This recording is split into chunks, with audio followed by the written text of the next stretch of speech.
മണ്ണാർക്കാട് നഗരസഭാ പരിധിയിൽ പൊതുയിടങ്ങളിൽ ഫ്ലക്സ് ബോർഡും കൊടിതോരണങ്ങളും വീണ്ടും വ്യാപകമായതിനെ തുടർന്ന് കർശന നടപടിയുമായി നഗരസഭ. വെള്ളിയാഴ്ച രാവിലെ പരിശോധന നടത്താൻ മുനിസിപ്പാലിറ്റി സ്ക്വാഡിന് നിർദ്ദേശം നൽകിയിട്ടുണ്ട്.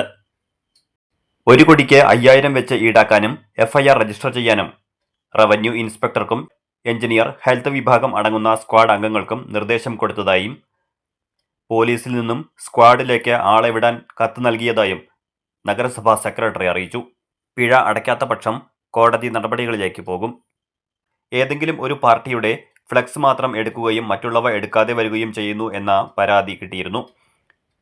ഇതിനെ തുടർന്ന് അത്തരം ഉദ്യോഗസ്ഥർക്കെതിരെയും നടപടികൾ ഉണ്ടാകുമെന്നും നിർദ്ദേശം നൽകിയിട്ടുണ്ട്.